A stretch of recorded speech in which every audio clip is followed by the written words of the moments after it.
तो आप देखो हमने ईथेन के जो इनफाइनाइट कन्फर्मर्स हैं उनकी 3 कैटेगरीज की बात की है. Eclipse category, the least stable conformers will belong to this category. Staggered category, in which the conformers will have maximum stability. और थर्ड हम बात करते हैं इसमें स्क्यू कैटेगरी. और स्क्यू कैटेगरी की अगर बात की जाए तो इस केस में जो स्टेबिलिटी होगी that will be in between of staggered and eclipsed category. So this is about 3 categories of infinite conformers of ethane molecule: eclipsed, staggered and skew. अब एक बात मैंने आपसे कही कि अगर हम यहाँ पर फ्री रोटेशन के थ्रू कन्फर्मर्स की बात कर रहे हैं तो जैसे कि हम बात करते हैं कि फ्री रोटेशन में अगर बात की जाए तो 0 to 360 degree angle rotation completely free. तो ऐसे केस में अगर हम बात करें कि कौन कौन से एंगल्स पर हमें किस किस कैटेगरी के कन्फर्मर्स मिलेंगे, मतलब इन कन्फर्मर्स को अगर मैं एंगल से रिलेट करता हूँ तो कैसे उसको रिलेट किया जा सकता है, किन एंगल्स पर हमारे पास किस कैटेगरी के कन्फर्मर्स होंगे, ये अब मैं डिस्कस कर रहा हूँ. आप ध्यान देना. देखो अगर हम बात करें इस कंडीशन की,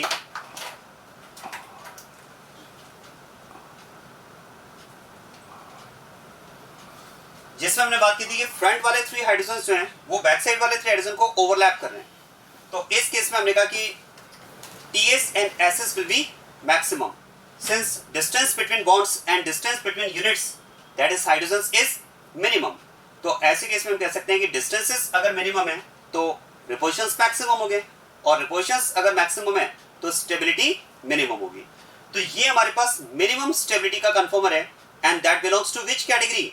इक्लिप्स्ड कैटेगरी. तो ये हमारे पास इक्लिप्स्ड कैटेगरी का कन्फर्मर है. अब क्वेश्चन है कि यहाँ पर रोटेशन कितने एंगल से हो कि हमें मोस्ट स्टेबल कन्फर्मर मिलना चाहिए. हमें मोस्ट स्टेबल कन्फर्मर मिले इसके लिए रोटेशन कितने एंगल से होना चाहिए. तो आप देखो ये अगर हम बात करें कि अगर हम यहाँ पर इस कंडीशन की बात करें जिसमें फ्रंट वाला हाइड्रोजन जो है वो बैक साइड वाले 2 हाइड्रोजन के इन बिटवीन आपको यहाँ पर इसका नजर आए, तो ऐसे केस में हम कह सकते हैं कि ये हाइड्रोजन इन दोनों हाइड्रोजन के इन बिटवीन है, ये हाइड्रोजन इन दोनों हाइड्रोजन के इन बिटवीन है और ये हाइड्रोजन इन दोनों हाइड्रोजन के इन बिटवीन है. ऐसे केस में हम कह सकते हैं डिस्टेंस बिटवीन एनी 2 हाइड्रोजंस, these 2 और these 2 is maximum and distance between any 2 bonds, these 2 और these 2 is maximum. और अगर डिस्टेंसेस मैक्सिमम है तो रिपल्शंस मिनिमम होंगे, मतलब SS और TS मिनिमम होंगे और SS और TS अगर मिनिमम होंगे तो स्टेबिलिटी मैक्सिमम होगी. मतलब ये जो हमारे पास कन्फर्मर होगा it will belong to which category? Staggered category, right. तो मेरा क्वेश्चन है कि ये जो इक्लिप्स्ड स्टैगर्ड में कन्वर्ट हुआ इसमें एंगल कितना मिला हमें, किस एंगल से यहाँ पर रोटेशन हुआ कि ये इक्लिप्स्ड स्टैगर्ड में कन्वर्ट हुआ. तो क्या मैं कह सकता हूँ ये जो एंगल होगा ये एंगल हमारे पास कितना होगा? 60 डिग्री एंगल होगा. क्या मेरा पॉइंट समझ में आ रहा है? तो यहां पर अगर बात की जाए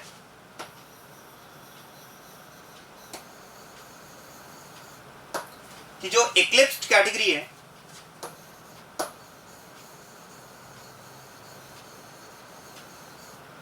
वो स्टैगर्ड कैटेगरी में कन्वर्ट हो जाएगी और उसके लिए एंगल कितना होगा? इसमें 60 डिग्री एंगल हम रोटेशन की बात कर रहे हैं, राइट.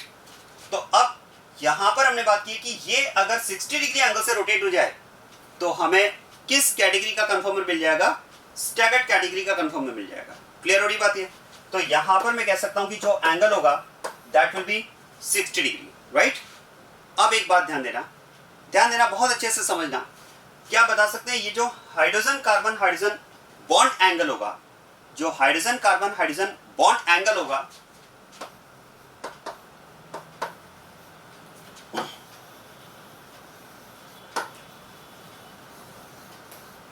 ये बॉन्ड एंगल कितना होगा? क्या आप ये बता सकते हैं कि ये hydrogen carbon hydrogen bond angle कितना होगा? देखो यूजुअली स्टूडेंट क्या सोचते हैं कि अगर हम यहां पर इस एंगल की बात कर रहे हैं और ये एंगल अगर 60 डिग्री है तो अगर ये हाफ यहां पर 60 डिग्री है तो फिर तो ये एंगल 120 होना चाहिए.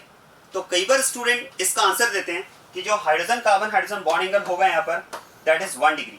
लेकिन मैं आपको क्लियर करना चाह रहा हूँ कि hydrogen carbon hydrogen bond angle की अगर बात की जाए तो it's not 120 degree in this molecule. आप जरा सोचिए, कार्बन का अगर आप हाइब्रिडाइजेशन चेक करेंगे तो ये कार्बन यहाँ पर sp3 हाइब्रिडाइज्ड है और अगर ये कार्बन यहाँ पर sp3 हाइब्रिडाइज्ड है तो sp3 हाइब्रिडाइजेशन के अकॉर्डिंग जो बॉन्ड एंगल हमें मिलना चाहिए that should be 109 degree 28 minute. तो वास्तव में आप देखो इस हाइब्रिडाइजेशन के अकॉर्डिंग जो बॉन्ड एंगल यहाँ पर होना चाहिए that should be 109 degree 28 minute. तो अब पॉइंट ये आता है कि अगर ये बॉन्ड एंगल 109 डिग्री 28 मिनट है तो फिर इसका जो हाफ यहाँ पर होना चाहिए, इस 109 डिग्री 28 मिनट का जो हाफ होना चाहिए वो हाफ 60 डिग्री तो नहीं हो सकता, वो हाफ 60 डिग्री तो नहीं हो सकता। It should be approx 55 degree 54 point something, right, क्योंकि इसका हाफ होना चाहिए ना फिर तो अब ये थोड़ा सा यहाँ पर कॉन्ट्राडिक्शन आ रहा है कि हम जिस एंगल के थ्रू रोटेशन की बात कर रहे हैं, जिस एंगल के थ्रू हम रोटेशन की बात कर रहे हैं वो एंगल तो हम बात कर रहे हैं कि इस इक्लिप्स्ड कैटेगरी से हमें अगर 60 डिग्री रोटेशन अगर हम कंसिडर करते हैं, अगर हम इसका 60 डिग्री रोटेशन कंसिडर करते हैं तो on 60 degree rotation this eclipsed category will convert into staggered category. तो अब क्वेश्चन है कि क्या ये 60 डिग्री सही है? यस, ये 60 डिग्री बिल्कुल सही है। क्वेश्चन है क्या ये hydrogen carbon hydrogen bond angle 120 degree सही है? नो, ये 120 डिग्री सही नहीं है। क्वेश्चन है क्या ये hydrogen carbon hydrogen bond angle sp3 hybridization के अकॉर्डिंग 109 डिग्री 28 मिनट सही है? यस, ये 109 डिग्री 28 मिनट, ये 28 मिनट।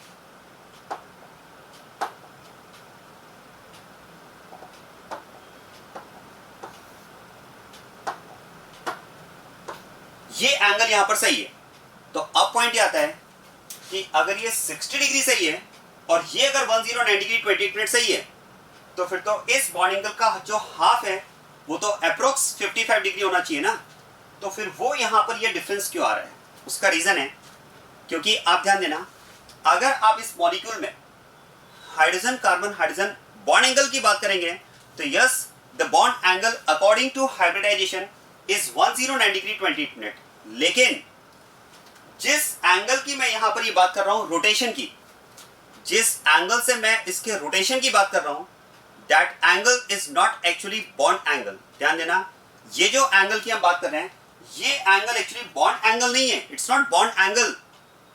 ध्यान देना, this angle is not actually bond angle, it is actually dihedral angle. ध्यान देना, ये जो एंगल की हम बात करते हैं यहां पर वो बॉन्ड एंगल की बात नहीं करते हैं, ये एक्चुअली यहां पर जो एंगल है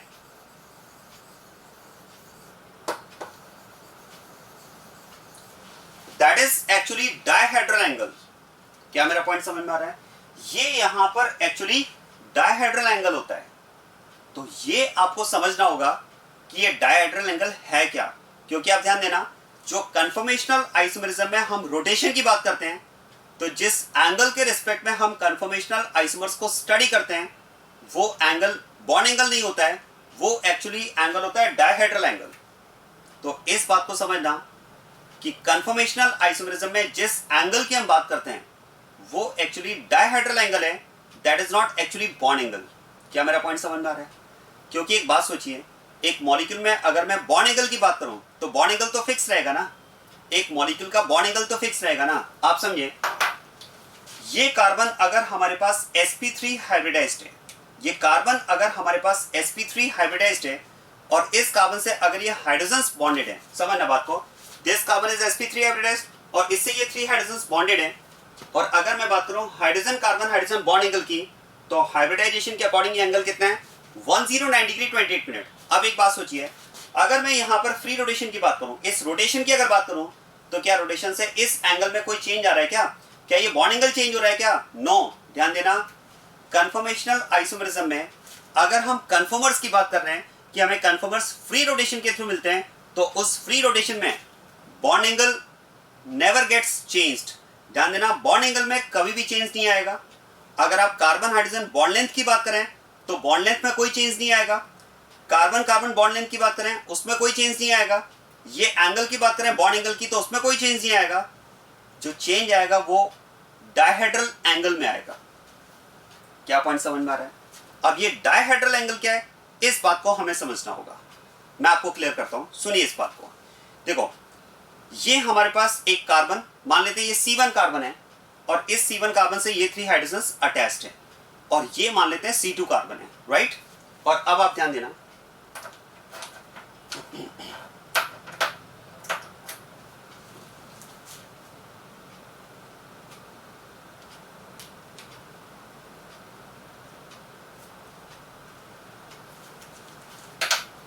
आप ध्यान देना, this is C1 carbon with 3 hydrogens and this is suppose C2 carbon with 3 hydrogens. और एक कंडीशन मैंने आपको इनिशियली ये कहा कि अगर फ्रंट वाला हाइड्रोजन बैक साइड वाले हाइड्रोजन को ओवरलैप करता है तो इस ओवरलैपिंग कंडीशन में distance between two bonds and distance between two hydrogens is minimum, ये हमने कहा।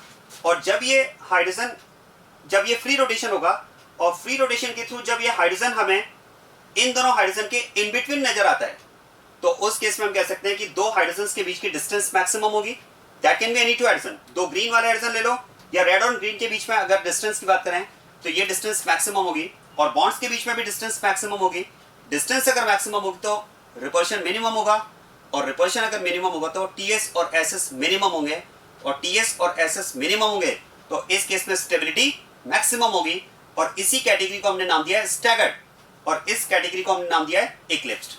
अब आप ध्यान देना, देखो अगर हम बात करें कि ये ओवरलैपिंग कंडीशन है, ओवरलैपिंग कंडीशन में अगर हम बात करें कि इन दो हाइड्रोजन्स को अगर मैं एक प्लेन में कंसीडर करूं, ध्यान देना, इस हाइड्रोजन को आप एक प्लेन में कंसीडर करें, this hydrogen is lying in a plane, ये प्लेन आप कंसीडर करें, ये एक वर्टिकल प्लेन आप कंसीडर करें। और अब मुझे आप बताएं कि ये हाइड्रोजन अगर एक प्लेन में नहीं है, वर्टिकल प्लेन एक कंसीडर किया, आप तीन प्लेन मान लो, one plane for green hydrogen, one plane for red hydrogen and one plane for blue hydrogen. और अब आप ध्यान देना, अगर मैं ये कहता हूं कि ये ग्रीन हाइड्रोजन इस ग्रीन हाइड्रोजन को ओवरलैप कर रहा है तो क्या मैं कह सकता हूं अगर दोनों हाइड्रोजन ओवरलैपिंग कंडीशन में, मतलब दोनों के प्लेन जो होंगे वो कॉमन हो जाएंगे। क्या मेरा पॉइंट समझ में आ रहा है? दोनों हाइड्रोजन के जो प्लेन होंगे वो कॉमन हो जाएंगे। तो इस केस में आप कैसे, या फिर आप ये कह सकते हैं कि अगर ये हाइड्रोजन इस हाइड्रोजन को ओवरलैप कर रहा है तो इस हाइड्रोजन का प्लेन और इस हाइड्रोजन का प्लेन दोनों आपस में मर्ज हो जाएंगे। और ऐसे केस में अगर आपसे पूछा जाए कि plane of this hydrogen and plane of this hydrogen, what is the angle between plane of two green hydrogens, in which condition, when the two green hydrogens are overlapping each other. अगर ये दो green hydrogen एक दूसरे को overlap कर रहे हैं तो क्या आप बता सकते हैं दोनों ग्रीन हाइड्रोजन्स के प्लेन के बीच में एंगल कितना होगा? क्या मैं कह सकता हूं दोनों के प्लेन कॉमन हो चुके हैं या दोनों के प्लेन आपस में मर्ज हो चुके हैं, तो दोनों ग्रीन हाइड्रोजन के प्लेन के बीच का जो एंगल होगा that will B 0 degree angle. ये बात समझ में आ रही है? ये बात क्लियर हो रही है? अब अगर मैं बात करूं कि अगर ये हाइड्रोजन यहां से रोटेट हुआ, मतलब ये कार्बन अगर यहां से रोटेट हुआ तो साथ में हाइड्रोजन भी रोटेट होगा।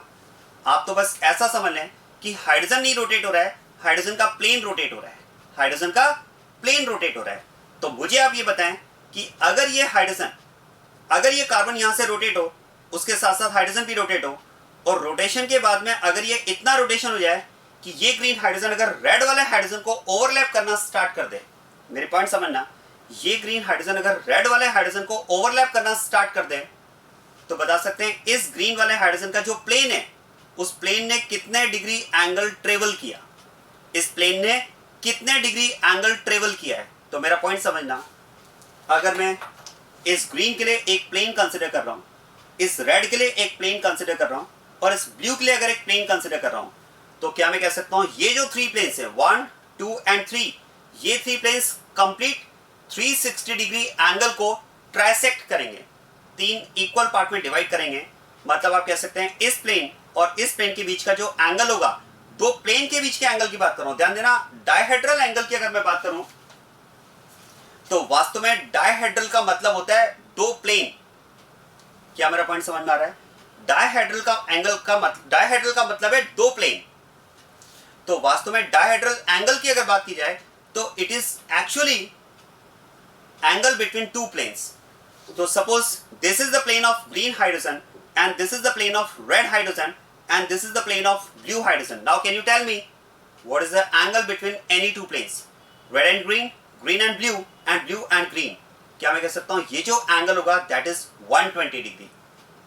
क्या पॉइंट समझ में आ रहा है? अगर आप मुझसे ये कहेंगे कि हाइड्रोजन कार्बन हाइड्रोजन का बॉन्ड एंगल कितना है, तो बॉन्ड एंगल तो मैं हाइब्रिडाइजेशन के अकॉर्डिंग कहूंगा 109 डिग्री 28 मिनट।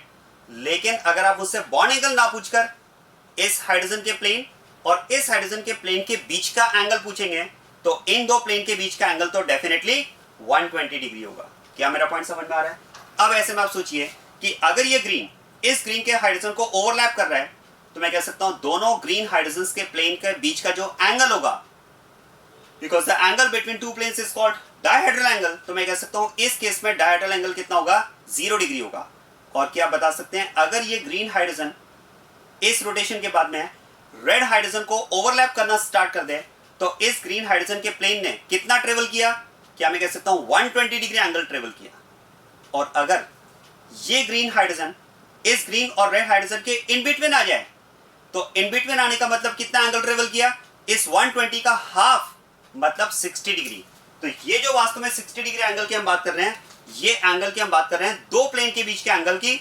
मतलब एक तो ये ग्रीन वाला हाइड्रोजन का प्लेन, और अगर ये ग्रीन हाइड्रोजन यहां पर आ जाए तो ये प्लेन और इस प्लेन, इन दोनों प्लेन के बीच का जो एंगल होगा that will be 60 degree angle.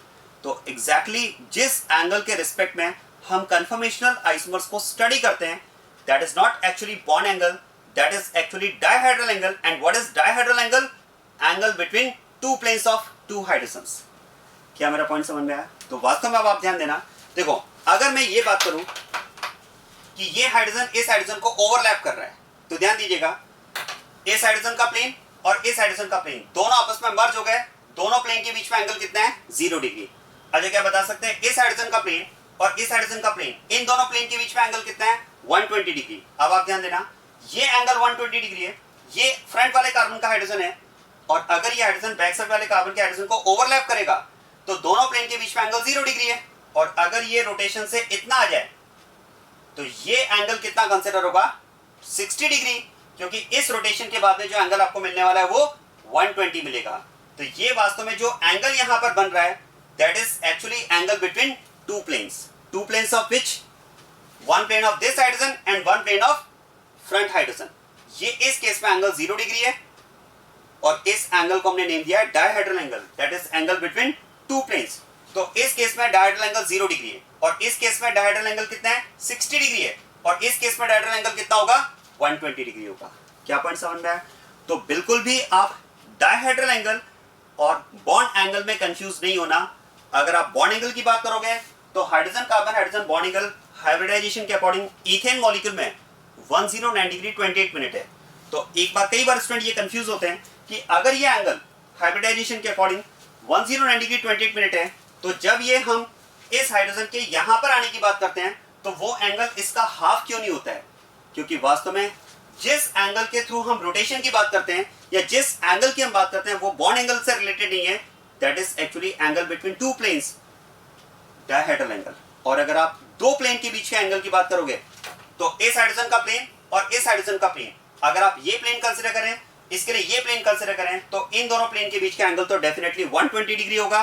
तो वास्तव में अगर हम बात करें तो ये प्लेन 120 डिग्री है, this is 60 degree, this is 0 degree, 0 degree, 60 degree, 120 degree, 180 degree. क्या पॉइंट समझ में आ रहा है? इस तरह से हम एंगल की बात करेंगे तो जिस एंगल के रिस्पेक्ट में हम कन्फॉर्मेशनल आइसोमर्स को स्टडी करते हैं that is not actually related to bond angle, that is actually related to dihedral angle. आया समझ में? इस पर बेस्ड क्वेश्चन नीट में पूछा जा चुका है। क्वेश्चन है कि क्या कन्फॉर्मेशनल आइसोमरिज्म में जब आइसोमर्स हमें फ्री रोटेशन के थ्रू मिलते हैं तो क्या इस फ्री रोटेशन में बॉन्ड एंगल चेंज होगा? आंसर है no, bond angle never gets changed. क्या बॉन्ड लेंथ पे कोई चेंज आएगा? No, the change is in dihedral angle. क्या बात समझ में आ गई? और अब आप ध्यान देना, देखो इसका मतलब क्या मैं ये कह सकता हूं कि when dihedral angle is 0 degree, when dihedral angle is 0 degree, distance between two bonds and two units is minimum, Ts and Ss is maximum, stability is minimum. And when dihedral angle is 60 degree, समझ में आ रहा है 60 degree?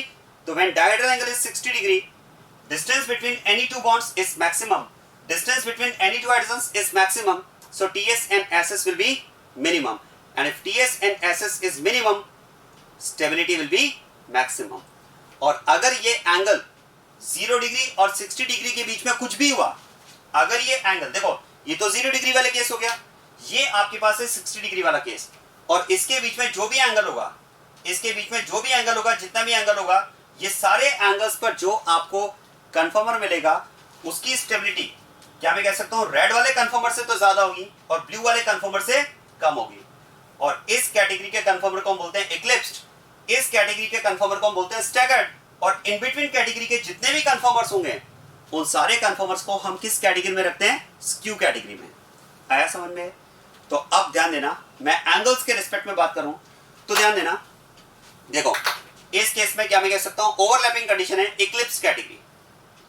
इस case में देखो ये Eclipse category है, 60 degree angle पर आपको क्या मिलेगा? Staggered category.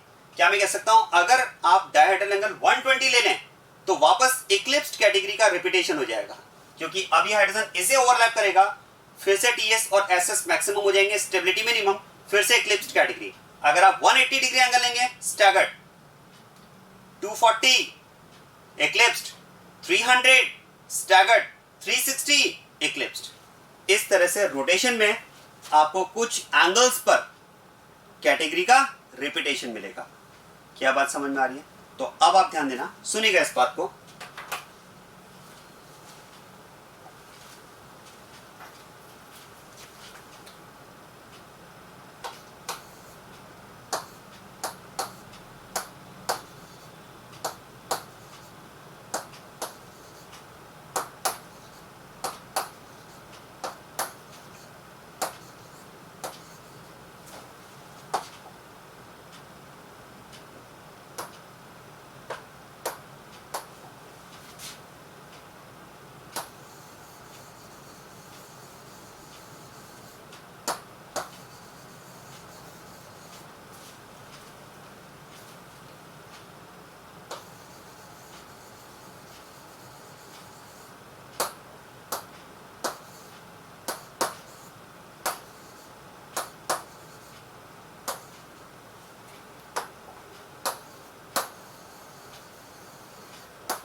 यस, अब आप ध्यान देना, अब मैं आपको ईथेन के जो इनफाइनाइट कन्फर्मर्स हैं उनकी 3 कैटेगरीज को एंगल के रिस्पेक्ट में रिलेट करके बताता हूं। आप ध्यान दीजिएगा। देखो अगर हम बात करें when the dihedral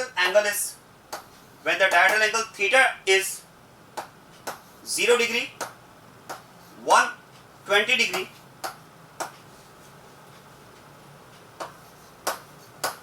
240 degree and 360 degree.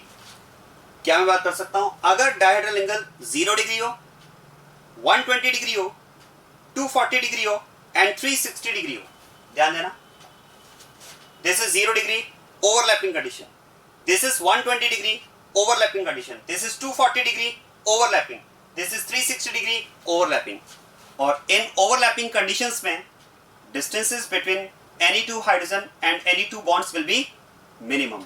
और अगर डिस्टेंसेस मिनिमम है तो फिर तो हम कह सकते हैं कि इस केस में अगर डिस्टेंसेस मिनिमम है, क्योंकि ओवरलैपिंग कंडीशन है सारे एंगल्स की, तो फिर तो उस केस में TS and SS will be maximum. और टीएस और एसएस अगर मैक्सिमम है तो stability minimum.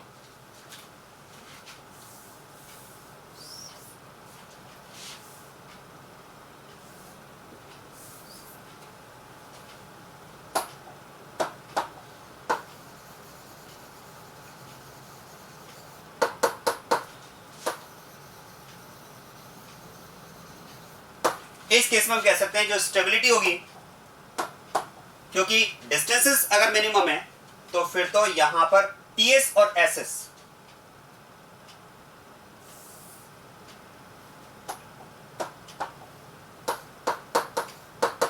TS and SS will be maximum.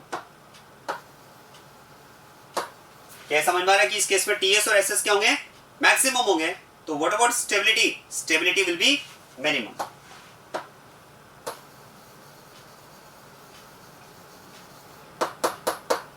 In this case stability is minimum। और ध्यान देना, इस मिनिमम स्टेबिलिटी के जो कन्फर्मर्स हैं, इन कन्फर्मर्स की कैटेगरी को हमने नेम दिया है इक्लिप्स्ड कैटेगरी।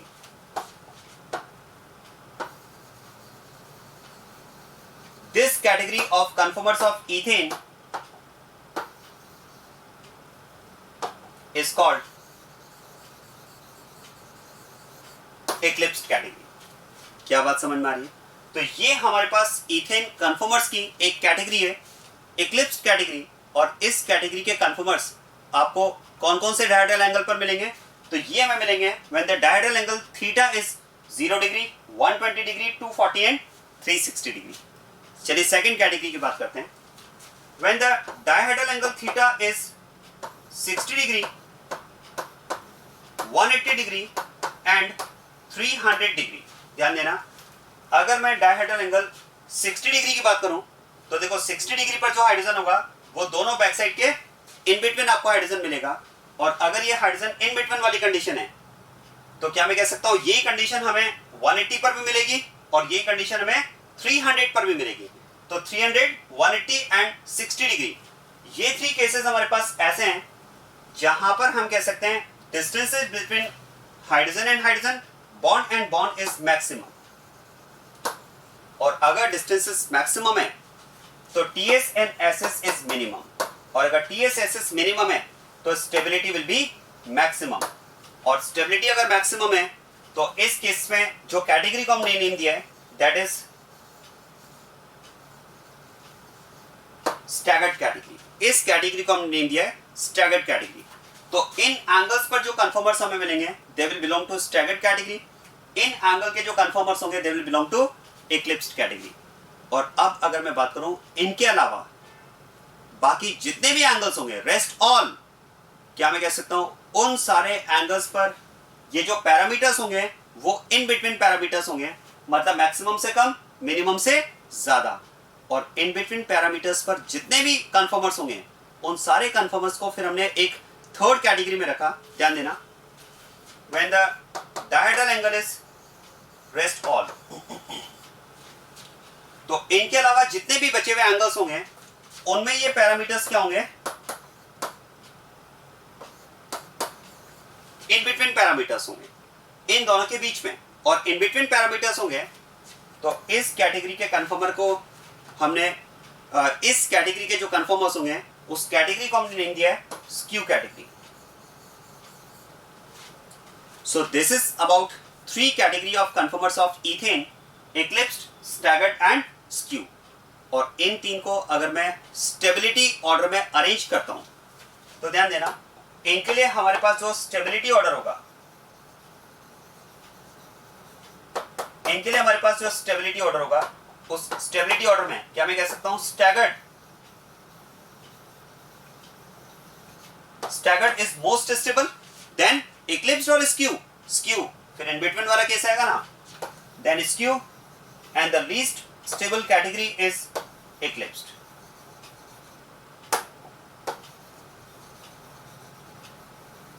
तो ये हमारे पास ओवरऑल थ्री कैटेगरीज हैं ईथेन के कन्फर्मर्स की। और अब मैं बात कर रहा हूं representation of conformers of ethane. Ethane के कन्फर्मर्स को हम किस तरह से रिप्रेजेंट करेंगे या कन्फर्मर्स को रिप्रेजेंट करने का क्या तरीका होता है वो मैं आपको बताता हूं। ध्यान देना, देखो कन्फर्मर्स को अगर हम रिप्रेजेंट करने की बात कर रहे हैं तो we have two types of representation, 3D and 2D representation. ध्यान देना, कन्फर्मर्स को रिप्रेजेंट करने के लिए हमारे पास दो तरीके हैं। एक तो हम इसका 3D रिप्रेजेंटेशन ले सकते हैं और एक हम इसका 2D रिप्रेजेंटेशन ले सकते हैं। जैसे आपने ऑप्टिकल आइसोमेरिज्म में पढ़ा होगा, ऑप्टिकल आइसोमेरिज्म आपको पढ़ाया गया है। ऑप्टिकल आइसोमेरिज्म में ऑप्टिकल आइसोमर्स को रिप्रेजेंट करने के लिए भी हमारे पास अलग अलग तरीके होते हैं, जिसमें हमने पर्सपेक्टिव फॉर्मूला डिस्कस किया था, वेज-डैश फॉर्मूला डिस्कस किया था, फिशर प्रेडिक्शन फॉर्मूला डिस्कस किया था। और उसमें से आप याद करें पर्सपेक्टिव और वेज-डैश फॉर्मूला जो होते हैं वो 3D रिप्रेजेंटेशन होते हैं और फिशर प्रेडिक्शन फॉर्मूला जो होता है वो 2D रिप्रेजेंटेशन होता है। ठीक इसी तरह से हम कन्फर्मर्स को दो तरह से रिप्रेजेंट कर सकते हैं, one is 3D representation and second is 2D। It's 3D representation is called sawhorse formula. ध्यान देना, इसका जो 3D रिप्रेजेंटेशन है उसे हम नेम देते हैं, this is sawhorse representation.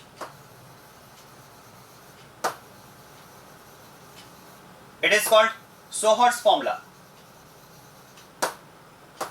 and its 2D representation is called Newman projection formula. इसका जो 2D representation है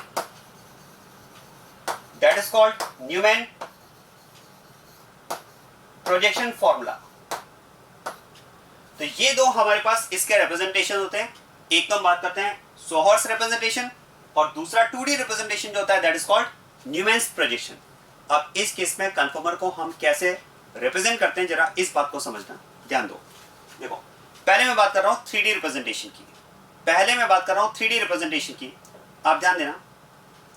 3D रिप्रेजेंटेशन में हम क्या करते हैं, देखो मॉलिक्यूल को इस तरह से होल्ड करते हैं. 3D रिप्रेजेंटेशन में हम मॉलिक्यूल को इस तरह से होल्ड करते हैं. This is suppose C1 carbon and this is suppose C2 carbon. और इस C1 कार्बन पर 3 हाइड्रोजन होंगे, इस C2 कार्बन पर 3 हाइड्रोजन होंगे. और अगर मैं रिप्रेजेंटेशन की बात कर रहा हूं इक्लिप्स्ड कैटेगरी की, तो ध्यान देना C1 एंड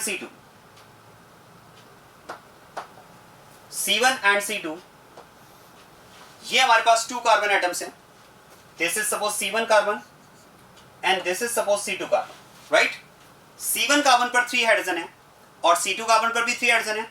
आप ध्यान दीजिएगा, इस C1 कार्बन पर जब मैं 3 हाइड्रोजन शो करूंगा तो आप तो बस रिप्रेजेंटेशन के लिए आप एक अल्फाबेट माइंड में रखो, अल्फाबेट Y. आप अल्फाबेट Y माइंड में रखो. हाँ, ये Y अपराइट हो सकता है या ये Y इन्वर्टेड भी हो सकता है.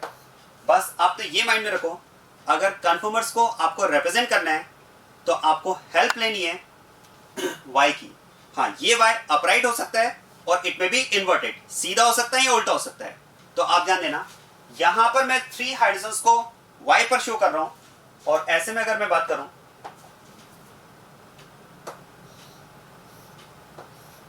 तो ये 3 हाइड्रोजन्स मैंने यहां पर इन्वर्टेड Y पर शो किए. जो 3 हाइड्रोजन्स मैंने शो किए वो इन्वर्टेड Y पर शो किए हैं. क्या मैं कह सकता हूं इक्लिप्स्ड कैटेगरी में हाइड्रोजन्स जो फ्रंट वाले हाइड्रोजन होंगे वो बैक साइड वाले हाइड्रोजन को ओवरलैप करेंगे. जरा यहां पर देखो, इस केस में अगर बात की जाए तो जो फ्रंट वाले 3 हाइड्रोजन हैं वो जब बैक साइड वाले 3 हाइड्रोजन को ओवरलैप करेंगे तो इस ओवरलैपिंग कंडीशन में आपको कैटेगरी कौन सी मिलती है, इक्लिप्स्ड कैटेगरी. तो क्या मैं कह सकता हूं फिर तो जब मैं इसे सोहर्स फॉर्मूला में रिप्रेजेंट करूंगा तो ओवरलैपिंग कंडीशन के लिए अगर मैंने C1 कार्बन पर Y इन्वर्टेड लिया है तो C2 कार्बन पर भी मैं Y कैसा लूंगा, इन्वर्टेड लूंगा. अगर मैं दोनों Y को इन्वर्टेड लेता हूं तो ओवरलैपिंग कंडीशन आएगी. या फिर एक तरीका हो सकता है कि अगर एक को आप अपराइट ले रहे हैं तो दूसरे को भी अपराइट लें तो ये इन्वर्टेड कंडीशन होगी. लेकिन अगर एक को आप अपराइट ले रहे हैं और दूसरे को अगर आप इन्वर्टेड ले लें तो ये नॉन ओवरलैपिंग कंडीशन होगी. और इस नॉन ओवरलैपिंग कंडीशन में जो रिप्रेजेंटेशन होगा वो कौन सी कैटेगरी के लिए होगा, स्टैगर्ड कैटेगरी के लिए होगा. तो ध्यान देना, ओवरलैपिंग कंडीशन की अगर मैं बात करूं तो अगर मैंने C1 कार्बन पर Y इन्वर्टेड लिया है तो ध्यान देना मैं C2 कार्बन पर भी जो Y लेने वाला हूं वो इन्वर्टेड लूंगा. मैं यहां पर भी Y को इन्वर्टेड लूंगा. और इस कंडीशन में हम कह सकते हैं कि जो फ्रंट वाले 3 हाइड्रोजन हैं वो बैक साइड वाले 3 हाइड्रोजन को ओवरलैप कर रहे हैं. देखो सामने से अगर आप देखोगे तो आपको ओवरलैपिंग कंडीशन नहीं दिखेगी. लेकिन आप सोचिए अगर यहां पर ऑब्जर्वर हो, यहां पर अगर ऑब्जर्वर को रखा जाए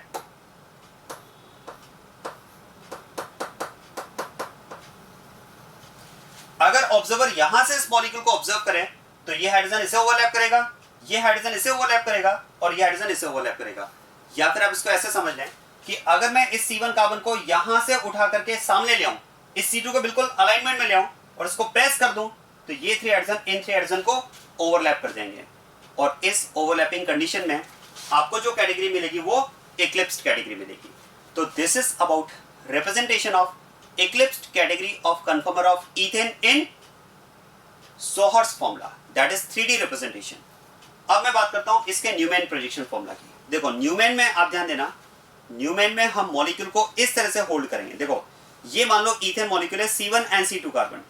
आप अगर ऑब्जर्वर हैं तो न्यूमैन के लिए मैं इस मॉलिक्यूल को ऐसे होल्ड नहीं करूंगा, न्यूमैन के लिए मॉलिक्यूल को मैं इस तरह से होल्ड करूंगा, मतलब एक कार्बन आपके लिए विजिबल होगा, suppose it is C1 carbon, तो C1 carbon will be visible for you, but इसके अलाइनमेंट में जो दूसरा कार्बन है C2 इससे बॉन्डेड है, वो आपके लिए विजिबल नहीं होगा। और अब आप ध्यान देना, जो आपके लिए विजिबल कार्बन है उसको तो हम रिप्रेजेंट करते हैं डॉट से। ध्यान देना, न्यूमैन प्रोजेक्शन फॉर्मूला में जो फ्रंट वाला एटम है, भाई जिन दो एटम्स के अबाउट हमने रोटेशन कंसिडर किया है, जिन टू एटम्स के अबाउट हमने फ्री रोटेशन कंसिडर किया है, या हम कह सकते हैं जिस सिस्टम के अबाउट हमने फ्री रोटेशन कंसिडर किया है, उस सिस्टम के दो एटम्स में से ये फ्रंट वाला एटम है, ये बैक साइड वाला एटम है, तो फ्रंट वाला एटम आपके लिए विजिबल है और इस एटम को न्यूमैन प्रोजेक्शन फॉर्मूला में हम रिप्रेजेंट करते हैं डॉट से। तो ये तो यहां पर हो जाएगा डॉट, और इस डॉट वाले एटम के जस्ट बैक साइड पे जो दूसरा एटम है जिसके रेस्पेक्ट में आप फ्री रोटेशन कंसीडर कर रहे हैं, उस एटम को हम रिप्रेजेंट करते हैं सर्कल से।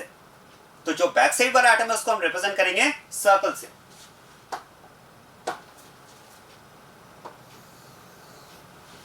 तो अब आप ध्यान देना, डॉट एंड सर्कल, सुनिएगा इस बात को, स्टेटमेंट पर ध्यान देना, dot and circle will represent those two atoms where free rotation has been considered. और यहां पर आप कह सकते हैं फ्री रोटेशन हमने C1 C2 के अबाउट कंसीडर किया है, तो इस डॉट और सर्कल में से एक C1 को रिप्रेजेंट करेगा और दूसरा C2 को रिप्रेजेंट करेगा।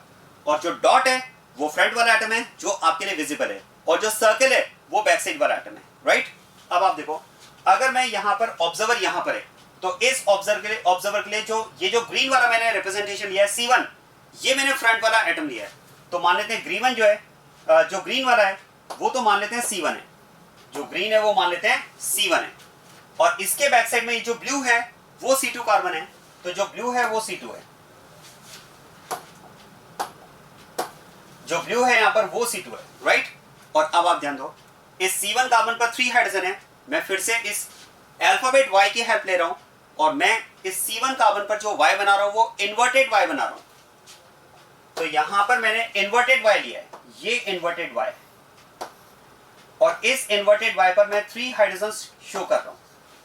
तो ये तो हो गया C1 कार्बन विद 3 हाइड्रोजन्स। और अब जो बैक साइड वाला कार्बन है सर्कल ब्लू वाला, जिसको मैंने C2 कार्बन का है, उस पर भी 3 हाइड्रोजन है, और अगर ओवरलैपिंग कंडीशन है तो क्या मैं कह सकता हूं C2 कार्बन पर जो 3 हाइड्रोजन लूंगा वो भी मैं कैसे लूंगा, इन्वर्टेड, क्योंकि दोनों इन्वर्टेड होंगे तभी तो ओवरलैपिंग कंडीशन होगी। तो ध्यान दें, यहां भी मैं इन्वर्टेड, तो एक इसके बैक साइड में, एक हाइड्रोजन इसके बैक साइड में, और एक हाइड्रोजन इसके बैक साइड में। ये आपके पास कंडीशन हो गई ओवरलैपिंग कंडीशन, और इस ओवरलैपिंग कंडीशन में जो कैटेगरी में मिलती है दैट इज इक्लिप्स कैटेगरी। तो this is about representation of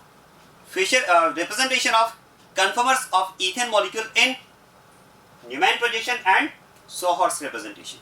Sohor's representation 3D representation होता है, इसमें आपको सारे एटम्स विजिबल होते हैं, और न्यूमैन प्रोजेक्शन में अगर बात की जाए एक्लिप्स कंडीशन में, तो फ्रंट वाले 3 हाइड्रोजन विजिबल होंगे, बैक साइड वाले 3 हाइड्रोजन विजिबल नहीं होंगे। इसको हमने एक प्लेन में ले लिया है, राइट। चलिए अब बात करते हैं स्टैगर्ड की। देखो, स्टैगर्ड के लिए अगर आपको रिप्रेजेंटेशन लेना है तो ध्यान देना, अगर मैं C1 कार्बन के 3 हाइड्रोजन्स को, अगर मैं C1 कार्बन के 3 हाइड्रोजन्स को इन्वर्टेड Y पर लेता हूं, अगर मैं C1 कार्बन के 3 हाइड्रोजन्स को इन्वर्टेड Y पर लेता हूं, तो क्या मैं कह सकता हूं स्टैगर्ड के लिए नॉन ओवरलैपिंग कंडीशन होनी चाहिए, मतलब ऐसी कंडीशन होनी चाहिए। ध्यान देना, हमें स्टैगर्ड कैटेगरी मिले, इसके लिए कंडीशन कैसी होनी चाहिए, नॉन ओवरलैपिंग, ये वाली कंडीशन होनी चाहिए, मतलब ये हाइड्रोजन बैक साइड वाले 2 हाइड्रोजन के इन बिटवीन नजर आना चाहिए। तो फिर तो हम कह सकते हैं कि अगर एक कार्बन पर मैंने हाइड्रोजन्स को, अगर एक कार्बन पर मैंने हाइड्रोजन्स को इन्वर्टेड Y पर लिया है, तो दूसरे कार्बन पर मैं हाइड्रोजन्स को अब सीधे Y पर लूंगा, अपराइट Y पर लूंगा।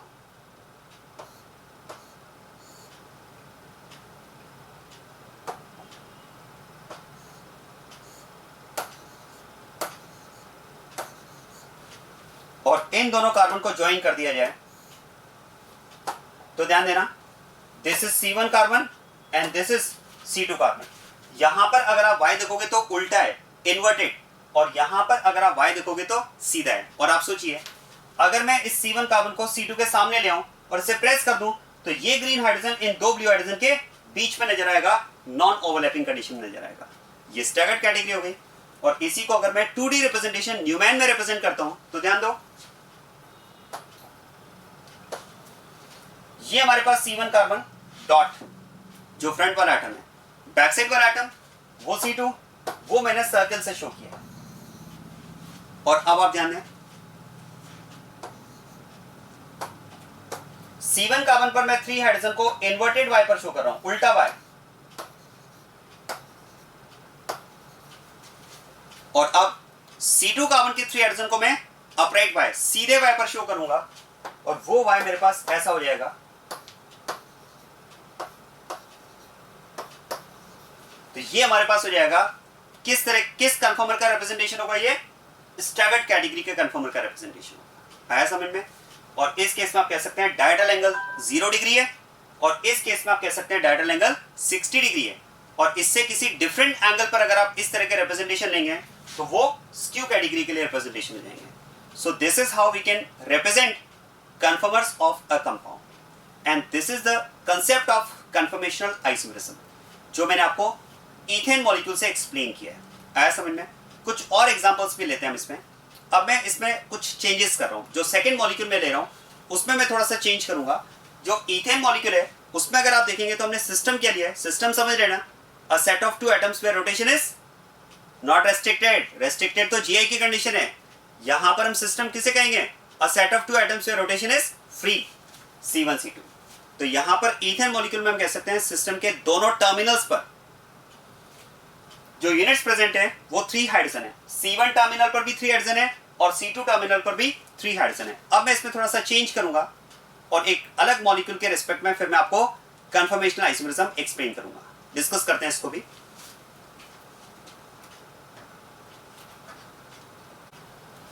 चलिए, ईथेन के कंफर्मर्स की कैटेगरी, उनका रिप्रेजेंटेशन, डायहेड्रल एंगल वगैरह हमने जो भी डिस्कस किया। इसमें मैंने आपसे कहा कि अब मैं इसमें ईथेन मॉलिक्यूल में थोड़ा सा चेंज कर रहा हूं। यहां पर अगर आप देखेंगे तो सिस्टम के दोनों टर्मिनल्स पर जो यूनिट्स हैं वो 3 hydrogen on one terminal and 3 hydrogen on other terminal. अब मैं इसमें थोड़ा सा चेंज करके एक डिफरेंट मॉलिक्यूल ले रहा हूं और उसके रिस्पेक्ट में हम कंफर्मर्स और उनकी कैटेगरीज की बात कर रहे हैं। तो ध्यान देना, ये तो हमने डिस्कस किया ईथेन के लिए, और अब मैं इसमें चेंज कर रहा हूं। यहां पर हम C1 एंड C2 दोनों कार्बन पर एक एक यूनिट हम डिफरेंट ले रहे हैं। आप ध्यान दें, suppose one of the unit on C1 carbon is X and on C2 carbon is Y। ये कंडीशन हम यहां पर ले रहे हैं कि इस C1 टर्मिनल पर 2 यूनिट्स तो हाइड्रोजन है, but 1 unit is other than hydrogen, suppose X, and same on C2 terminal, 2 units are hydrogen but one of the unit is other than hydrogen, suppose Y। और अब इसके लिए मैं case first ले रहा हूं, आप ध्यान दीजिएगा। Case first in which suppose the units X and Y are methyl groups। ध्यान देना, यहां पर सपोज जो X और Y यूनिट्स है वो मिथाइल ग्रुप है। अब एक बात सोचिए, अगर यहां पर X मिथाइल ग्रुप हो और यहां पर Y अगर मिथाइल ग्रुप हो तो क्या मैं कह सकता हूं, फिर तो कंपाउंड हो जाएगा ब्यूटेन। आप ध्यान देना, that is the compound is butane. यहां पर हमारे पास कंपाउंड ब्यूटेन होगा। मैं बनाता हूं, देखो इसमें हम यहां पर कंडीशन ले रहे हैं, one of the unit on C1 carbon is methyl group. यहां पर एक यूनिट मिथाइल है and same one of the unit on C2 carbon is also methyl group, rest of the units are hydrogen। Clear बात ये? तो यहां पर अगर बात की जाए तो अब हम ब्यूटेन के कंफर्मर्स डिस्कस कर रहे हैं, और ब्यूटेन के कंफर्मर्स को अगर कैटेगराइज किया जाए तो ध्यान देना, सबसे पहले कैटेगरी को डिस्कस करने से पहले एक बात मैं आपको क्लियर कर दूं, तो वो ब्यूटेन मॉलिक्यूल में अगर बात की जाए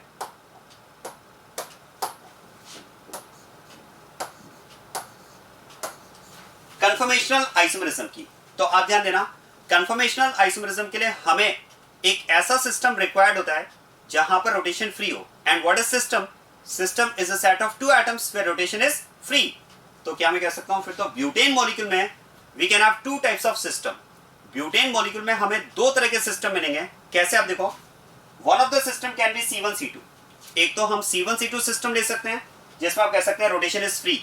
सेकेंड टाइप का सिस्टम आप क्या ले सकते हैं, C2C3, जो C1C2 से डिफरेंट होगा। किस रेस्पेक्ट में, सिस्टम के टर्मिनल पर प्रेजेंट यूनिट्स के रेस्पेक्ट में। आप सोचिए, अगर आप C1C2 सिस्टम लेते हैं तो C1 टर्मिनल पर 3 हाइड्रोजन होंगे और C2 टर्मिनल की यूनिट्स क्या होंगी, 2 हाइड्रोजन एंड 1 इथाइल ग्रुप।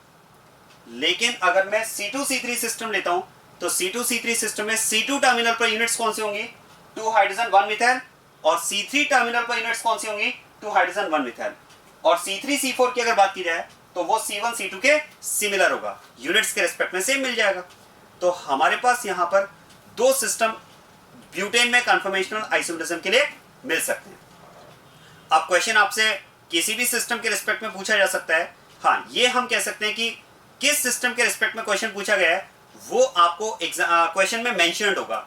हो सकता है आपको बोला जाए अबाउट C1C2, मतलब इस सिस्टम की बात कर रहा है। हो सकता है आपको बोला जाए अबाउट C2C3, तो इस सिस्टम की बात कर रहा है। जो सिस्टम क्वेश्चन में मेंशन्ड है आपको उसके रेस्पेक्ट में आंसर देना है। लेकिन कई बार क्वेश्चन में आपको सिस्टम मेंशन करके नहीं दिया जाता है, सिंपली आपको बोल दिया जाता है कन्फर्मर्स ऑफ ब्यूटेन। तो अब पॉइंट आता है कि हम कौन से सिस्टम के रेस्पेक्ट में आंसर दें, C1C2 के रेस्पेक्ट में आंसर दें, मतलब फ्री रोटेशन हम कौन से सिस्टम के अबाउट कंसीडर करें, C1C2 के अबाउट या C2C3 के अबाउट, क्योंकि दोनों में रोटेशन फ्री है और दोनों सिस्टम अलग अलग हैं यूनिट्स के रेस्पेक्ट में। तो जब सिस्टम अगर क्वेश्चन में स्पेसिफाइड ना हो तो ऐसे केस में आप क्या करेंगे, ध्यान देना, उस कार्बन चेन के दोनों टर्मिनल से जितना पॉसिबल है आप सेंटर में आ जाओ, दोनों टर्मिनल से जितना पॉसिबल है आप सेंटर में आ जाओ और सेंटर में एक सिस्टम लेकर के उसके रेस्पेक्ट में आप कन्फर्मेशनल आइसोमरिज्म के क्वेश्चन का आंसर देंगे। ये कब, जब क्वेश्चन में सिस्टम स्पेसिफाइड ना हो। जैसे अगर मैं ब्यूटेन में बात करूं तो अगर ब्यूटेन के कन्फर्मर्स के लिए मुझे क्वेश्चन दिया जाए और उसमें अगर सिस्टम स्पेसिफाइड ना हो तो मुझे क्या करना होगा, मैं दोनों टर्मिनल से सेंटर में आऊंगा और इस C2C3 सिस्टम के अबाउट क्वेश्चन का आंसर दूंगा। क्वेश्चन अगर एग्जैक्टली सेंटर में आना पॉसिबल ना हो, जैसे मान लो कार्बन चेन में number of carbon odd number में 5 कार्बन, तो आप क्या करें, कोई बात नहीं, जितना मैक्सिमम पॉसिबल है आप सेंटर में आ जाओ। 5 कार्बन में आप क्वेश्चन का आंसर C2C3 कार्बन के रिस्पेक्ट में दे दो। क्लियर हुई बात ये। तो दोनों टर्मिनल से सेंटर में जितना पॉसिबल है सेंटर में आकर के आप उस सिस्टम के अबाउट क्वेश्चन का आंसर देंगे। अगर क्वेश्चन में सिस्टम स्पेसिफाइड नहीं है तो मैं यहां पर सिस्टम स्पेसिफाई कर रहा हूं कि हम जिस सिस्टम के अबाउट कन्फर्मर्स डिस्कस करने जा रहे हैं ब्यूटेन के, वो सिस्टम हम ले रहे हैं C2C3 सिस्टम। ध्यान देना, यहां पर मैं बात कर रहा हूं अबाउट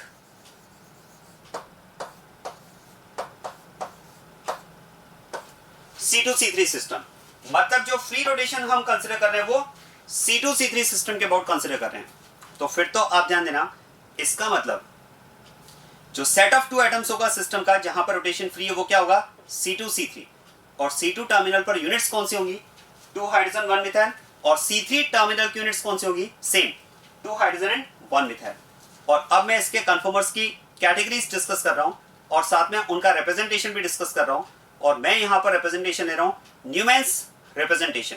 न्यूमैन्स प्रोजेक्शन फॉर्मूला में मैंने आपसे कहा कि हम atoms co dot and circle से रिप्रेजेंट करेंगे। कौन से एटम्स को, जहां पर हमने फ्री रोटेशन कंसीडर किया है। मतलब इसमें अगर बात की जाए तो डॉट एंड सर्कल, ध्यान देना, ये dot and circle will represent those 2 atoms where rotation has been considered. तो हमने यहाँ पर फ्री रोटेशन किन 2 एटम्स के रिस्पेक्ट में लिया है, C2C3। तो मान लेते हैं कि जो डॉट है वो तो C2 को रिप्रेजेंट कर रहा है, जो डॉट है वो C2 को रिप्रेजेंट कर रहा है, तो जो सर्कल होगा वो किसे रिप्रेजेंट करेगा, C3 को। Those 2 atoms where free rotation has been considered, तो सर्कल विल रिप्रेजेंट C3। जो सर्कल होगा वो यहां पर C3 को रिप्रेजेंट करेगा, राइट। और अब आप ध्यान देना, मैं C2 टर्मिनल पर 3 यूनिट्स ले रहा हूं, 2 हाइड्रोजन एंड 1 मिथाइल, और उनको मैं यहां पर इन्वर्टेड वाई में शो कर रहा हूं, उन्हें मैं यहां पर इन्वर्टेड वाई में शो कर रहा हूं, ऐसा। और इसमें one of the unit is methyl group, one of the unit is methyl group and other 2 units are hydrogens. ये बात समझ में आ गई। और अब आप ध्यान देना, मैं फर्स्ट कंडीशन वो ले रहा हूं जिसमें units are completely overlapping each other, completely overlapping each other, मतलब मैं C3 कार्बन की यूनिट्स को भी इन्वर्टेड वाई पर ले रहा हूं और इसमें ये हम कंसिडर करें कि methyl is overlapping methyl group, hydrogen is overlapping hydrogen and hydrogen is overlapping hydrogen. ये हमारे पास यहां पर एक कैटेगरी हो गई ब्यूटेन के कन्फर्मर की अबाउट C2C3 बॉन्ड। और इस केस में हम कह सकते हैं units are completely overlapping each other. Methyl is overlapping methyl, hydrogen is overlapping hydrogen and this hydrogen is overlapping this hydrogen. Clear बात है। और अब मैं यहां पर फ्री रोटेशन कंसिडर कर रहा हूं 60 डिग्री एंगल से, और उसमें आपकी चॉइस है। आप C2 कार्बन का C3 के एस्पेक्ट में फ्री रोटेशन कंसिडर कर सकते हैं, या C2 को स्टेशनरी मानते हुए C3 का फ्री रोटेशन कंसिडर कर सकते हैं। ये आपकी चॉइस है। मैं यहां पर मेरी कन्वीनियंस से C3 कार्बन मतलब बैक साइड जिसको मैंने सर्कल से रिप्रेजेंट किया है, मैं C3 कार्बन का रोटेशन कंसिडर कर रहा हूं। तो मैं C2 कार्बन जो फ्रंट वाला कार्बन है डॉट, उसे मैं यहां पर स्टेशनरी मान रहा हूं, और बैक साइड वाले कार्बन का रोटेशन मैं कंसिडर कर रहा हूं बाय 60 डिग्री एंगल क्लॉकवाइज। ध्यान देना, मैं यहां पर फ्री रोटेशन कंसिडर कर रहा हूं C3 कार्बन का 60 डिग्री एंगल से। तो फिर तो मैं कह सकता हूं अगर C2 कार्बन स्टेशनरी है तो C2 कार्बन की यूनिट्स तो मुझे एज इट इज नजर आएंगी। जो C2 कार्बन की यूनिट्स है वो तो मुझे एज इट इज नजर आएंगी, उनमें कोई चेंज नहीं करूंगा। सारे कन्फर्मर्स को रिप्रेजेंट करने में, सारे कैटेगरीज को रिप्रेजेंट करते टाइम मैं C2 कार्बन को स्टेशनरी मान रहा हूं, बैक साइड C3 कार्बन का रोटेशन कंसिडर कर रहा हूं। तो ऐसा करते हैं सभी केसेस में जो फ्रंट वाला कार्बन है उसकी यूनिट्स तो आपको एज इट इज मिलने वाली है, उनमें आपको कोई चेंज नहीं मिलेगा, उनमें आपको कोई चेंज नहीं मिलेगा। Right, yes. अब आप देखो, अगर मैंने फ्रंट वाले कार्बन को स्टेशनरी कंसिडर किया तो उसे तो एज इट इज शो किया, और अब मैं बैक साइड वाले कार्बन का 60 डिग्री फ्री रोटेशन ले रहा हूं। तो 60 डिग्री फ्री रोटेशन जब हो जाएगा तो क्या मैं कह सकता हूं जो बैक साइड वाला हाइड्रोजन है, ध्यान दीजिएगा, जो बैक साइड वाला मिथाइल ग्रुप है यहां पर, इस मिथाइल के ये देखो, ये ग्रीन वाला मिथाइल और ये ब्लू वाला मिथाइल अभी ओवरलैपिंग कंडीशन में, लेकिन बैक साइड वाला कार्बन 60 डिग्री जब रोटेट हो जाएगा तो रोटेशन के बाद में ये मिथाइल ग्रुप आपको यहां दिखेगा। आ रहा है समझ में? तो रोटेशन के बाद में ये मिथाइल ग्रुप आपको यहां नजर आएगा, और ये हाइड्रोजन 60 डिग्री रोटेशन के बाद में यहां पर, और ये हाइड्रोजन 60 डिग्री रोटेशन के बाद में यहां पर नजर आएगा। क्या बात समझ में आ रही है? चलिए फर्दर 60 डिग्री क्लॉकवाइज रोटेशन लेते हैं फिर से C3 कार्बन का। मैं हर बार यहां पर C3 कार्बन का रोटेशन ले रहा हूं क्लॉकवाइज 60 डिग्री। तो फिर तो आप देखो, अब आप सोचिए, बैक साइड वाला कार्बन जब फिर से 60 डिग्री रोटेट होगा तो ये मिथाइल ग्रुप इस H के बैक साइड में चला जाएगा, ये हाइड्रोजन इस H के बैक साइड में चला जाएगा, और ये हाइड्रोजन इस मिथाइल के बैक साइड में यहां पर आ जाएगा। क्या पॉइंट समझ में आ रहा है? चलिए अब मुझे आप बताओ कि जब मैंने यहां पर 60 डिग्री रोटेशन लिया तो क्या मैं कह सकता हूं ये हमारे पास ब्यूटेन की कन्फर्मर्स की एक डिफरेंट कैटेगरी मिली। डिफरेंट, आप फर्स्ट के रिस्पेक्ट में कह सकते हैं ये डिफरेंट है, क्योंकि दोनों कन्फर्मर्स की अगर आप स्टेबिलिटी को कंपेयर करोगे तो आपको डिफरेंस मिलेगा। और याद करो, कन्फर्मर्स का जो कैटेगराइजेशन है वो स्टेबिलिटी के बेसिस पर ही तो है ना, क्योंकि यहां पर यूनिट्स ओवरलैप कर रही है और यहां पर यूनिट्स नॉन ओवरलैपिंग कंडीशन में है, तो डेफिनेटली आपको यहां पर TS और SS में डिफरेंस मिलेगा। राइट, चलिए अब मैंने इसका फिर 60 डिग्री रोटेशन लिया, फिर से यहां पर यूनिट्स ओवरलैपिंग कंडीशन में आ गई, तो क्या मैं कह सकता हूं फिर तो ये जो कैटेगरी है वो फर्स्ट का रिपीटेशन है। क्या मैं कह सकता हूं ये जो कन्फर्मर है वो फर्स्ट कैटेगरी का होगा? आंसर है नो। ध्यान देना, although units are in overlapping condition but still it will belong to a different category, it doesn't belong to the first category। ऐसा क्यों समझ में आ रहा है? क्योंकि देखो यहां पर जो यूनिट्स ओवरलैप कर रही हैं मिथाइल मिथाइल ओवरलैपिंग कंडीशन में, जबकि यहां पर मिथाइल मिथाइल नहीं, मिथाइल हाइड्रोजन ओवरलैपिंग कंडीशन में। मतलब इस केस में आप कह सकते हैं ओवरलैपिंग कंडीशन में यूनिट्स का कॉम्बिनेशन चेंज हो चुका है, और यूनिट्स अगर डिफरेंट होगी तो उनके बीच में रिपल्शन भी डिफरेंट होगा, रिपल्शन अगर डिफरेंट होगा तो एसएस डिफरेंट होगा, और एसएस अगर डिफरेंट होगा तो स्टेबिलिटी डिफरेंट आएगी, और डिफरेंट स्टेबिलिटी का मतलब कैटेगरी डिफरेंट। आया समझ में? तो ये आपके पास आप कह सकते हैं it will be a new category, this conformer will belong to a new category. ये फर्स्ट एंड सेकंड के सिमिलर नहीं है। चलिए इसमें ऐसा करते हैं 60 डिग्री और रोटेशन लेते हैं।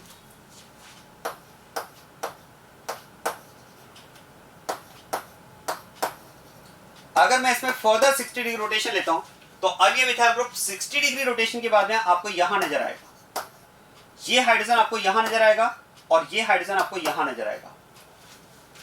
Now what about this कन्फर्मर will belong to a new category or repetition of any previous one. Again it will belong to a new category. There is no repetition at all. क्योंकि जरा देखो, अगर आप इस कन्फर्मर को second category से compare करेंगे तो फिर से आप देखो यूनिट्स के कॉम्बिनेशन में चेंज है. यहाँ मिथाइल मिथाइल है, जबकि यहाँ पर मिथाइल हाइड्रोजन है, तो कॉम्बिनेशन में चेंज आ रहा है. और कॉम्बिनेशन में अगर चेंज आ रहा है तो डेफिनेटली रिपल्शन में चेंज आएगा, स्ट्रेन में चेंज आएगा, स्टेबिलिटी में चेंज आएगा. और अगर स्टेबिलिटी में चेंज आएगा तो फिर एक डिफरेंट कैटेगरी बनेगी. चलिए ऐसा करते हैं, अब इसमें फर्दर 60 डिग्री रोटेशन लेते हैं. फिर से मैं यहां पर 60 डिग्री क्लॉकवाइज रोटेशन ले रहा हूं. और आप ध्यान देना, फिर से अगर मैं 60 डिग्री क्लॉकवाइज रोटेशन लेता हूं तो ये मिथाइल इस H के बैक साइड में चला जाएगा, ये H इस मिथाइल के बैक साइड में आ जाएगा, और ये H इस H के बैक साइड में होगा. आपको ये कैटेगरी मिलेगी. और अब आप ध्यान देना, now we can say there is repetition of category because this conformer will belong to this category. जरा ध्यान देना, इन दो conformers के लिए आप कह सकते हैं these two conformers will belong to same category. क्यों? क्योंकि जरा इन दो conformers को आप stability के respect में compare करो, they will have same stability. जरा देखो यूनिट्स का कॉम्बिनेशन एकदम सेम है. Methyl H, methyl H, methyl H, methyl H, HH, HH. तो फिर यहां पर आप कह सकते हैं इन दोनों कन्फर्मर्स की क्योंकि स्टेबिलिटी सेम होगी, तो सेम स्टेबिलिटी के केस में they will belong to same category, right. और अगर मैं इसका फर्दर 60 डिग्री रोटेशन कंसीडर करता हूं तो आप देखो फर्दर 60 डिग्री रोटेशन में अब ये H यहां पर आ जाएगा, ये मिथाइल ग्रुप यहां पर होगा 60 डिग्री रोटेशन के बाद में, और ये H यहां पर आ जाएगा. क्या समझ में आया? और इस केस में आप कह सकते हैं नाउ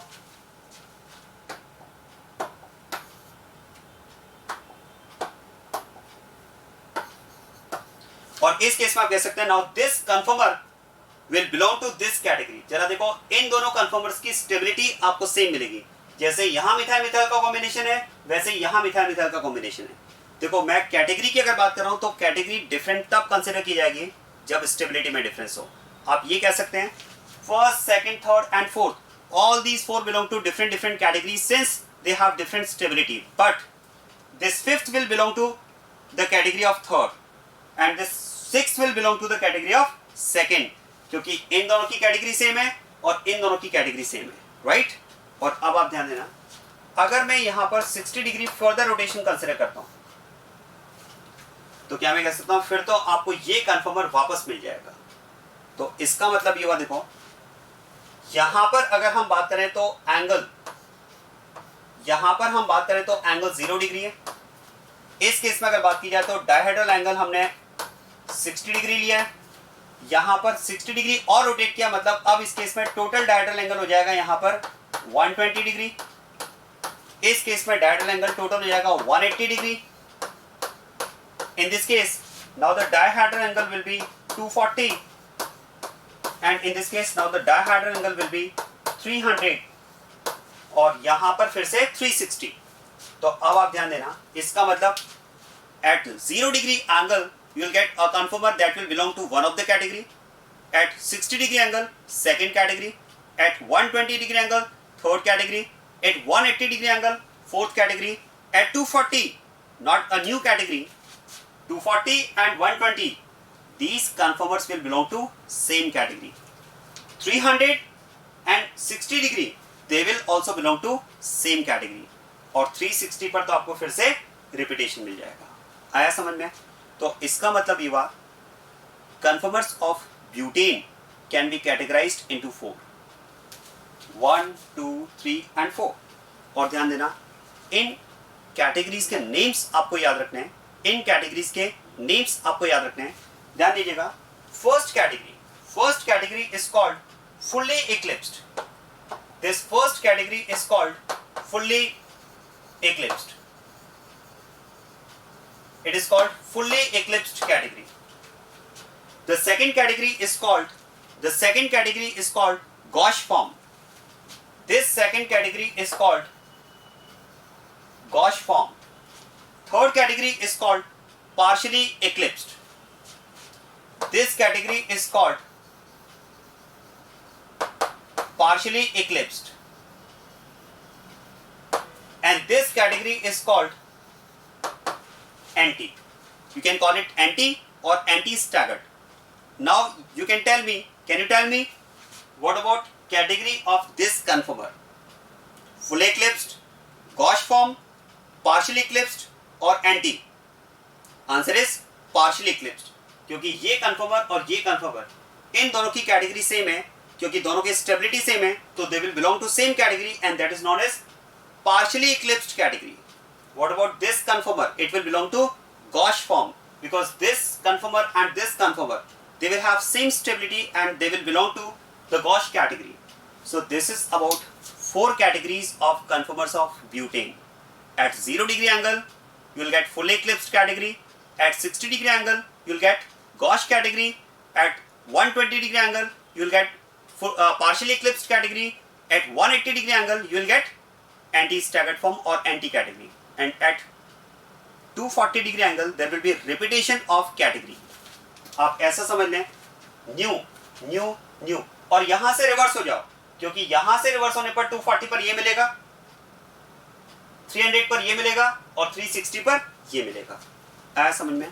तो ये तो बात होगी categories of conformers of butane. और अब मैं बात करने जा रहा हूं इनकी स्टेबिलिटी की. ध्यान देना, इनकी स्टेबिलिटी कंपैरिजन करते हैं. सुनिए,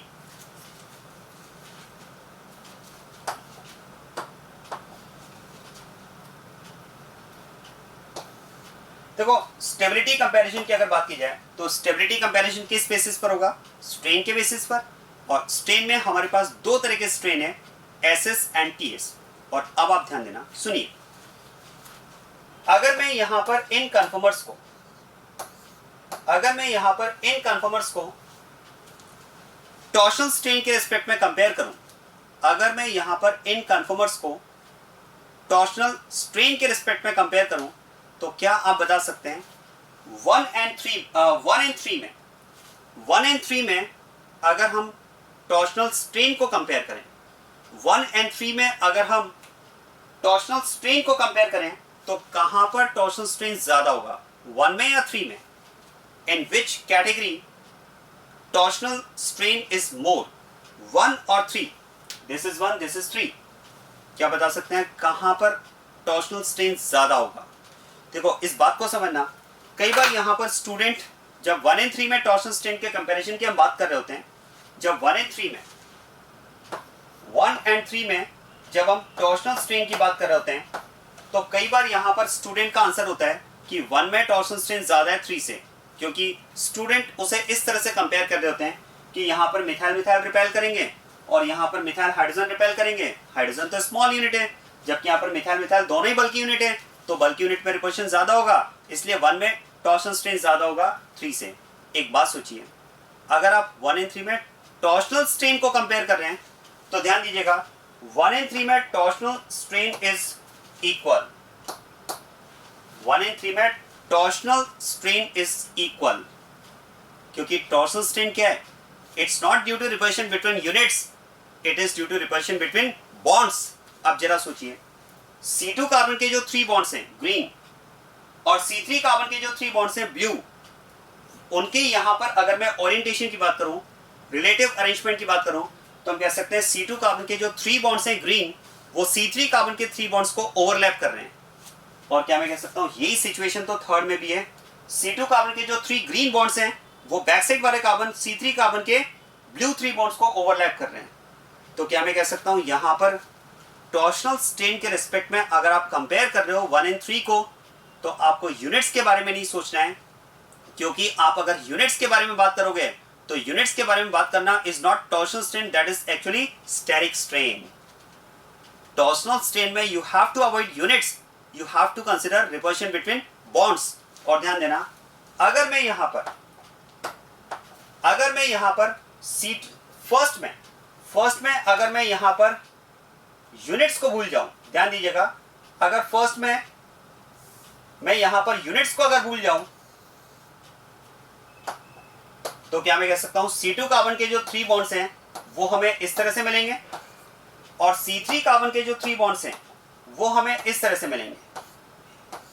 ये बॉन्ड्स की कंडीशन है फर्स्ट में, और क्या मैं कह सकता हूं, अगर मैं यूनिट्स को भूल जाऊं तो यही बॉन्ड्स की कंडीशन थर्ड में भी तो है। तो 1 एंड 3 में तो बॉन्ड्स की अरेंजमेंट सेम आ रहा है, और अगर 1 एंड 3 में 1 एंड 3 में अगर बॉन्ड्स का अरेंजमेंट सेम आ रहा है तो फिर तो आप कह सकते हैं 1 एंड 3 में जो टीएस होगा वो इक्वल होगा। क्या समझ में आया? ये very important, there is no difference in TS in 1 and 3। चलिए अब मुझे आप बताओ, ये बात अगर आपको समझ में आई तो सेकंड एंड 4 में कहां पर टीएस ज्यादा होगा? आंसर है इक्वल। सेकंड एंड 4 में अगर बात की जाए तो ध्यान देना यहां पर सेकंड एंड 4 में टीएस इक्वल है। सेकंड एंड 4 में टीएस इक्वल है क्योंकि जो 6 बॉन्ड्स की कंडीशन सेकंड में है वही 6 बॉन्ड्स की कंडीशन 4 में भी है। चलिए बनाते हैं इसको। अगर मैं सेकंड एंड फोर्थ की बात करूं तो देखो सेकंड में C2 कार्बन के जो 3 बॉन्ड्स हैं वो तो इस तरह से हैं, और C3 कार्बन के जो 3 बॉन्ड्स हैं ब्लू वो हमें इस तरह से मिलते हैं। यूनिट्स को भूल जाओ, यूनिट के बारे में नहीं सोचना है क्योंकि हम टीएस की बात कर रहे हैं। जब यूनिट्स की बात करेंगे तो फिर वो एसएस की बात हो जाएगी, राइट। चलिए तो ये कंडीशन आपके पास 6 बॉन्ड्स की सेकंड में भी है और यही कंडीशन फोर्थ में भी है। मतलब आप कह सकते हैं सेकंड एंड फोर्थ में टीएस इक्वल है। क्या बात समझ में आ गई? तो 1 एंड 3 में टीएस इक्वल है, सेकंड एंड 4 में टीएस इक्वल है, राइट। और अब अगर बात की जाए कि 1 एंड 3 में टीएस अगर इक्वल है, सेकंड एंड 4 में अगर टीएस इक्वल है, तो मैं अब दो पेयर बना लेता हूं। एक 1-3 का पेयर है और एक 2-4 का पेयर है। 1-3 के टीएस को अगर मैं 2-4 के टीएस से कंपेयर करूं तो कहां पर टीएस ज्यादा होगा? 1-3 में टीएस ज्यादा होगा या 2-4 में टीएस ज्यादा होगा? ऑब्वियसली 1-3 में। आप ध्यान देना, अगर आप यहां पर टीएस की बात करेंगे तो TS in 1-3 is more as compare to in 2-4, क्योंकि 1-3 में बॉन्ड्स ओवरलैपिंग कंडीशन में तो बॉन्ड्स के बीच में डिस्टेंस कम होगी, जबकि 2-4 में बॉन्ड्स नॉन ओवरलैपिंग कंडीशन में तो यहां डिस्टेंस ज्यादा होगी। क्या पॉइंट समझ में आ रहा है? तो फिर तो हम बात कर सकते हैं कि यहां पर टीएस इन 1 एंड 3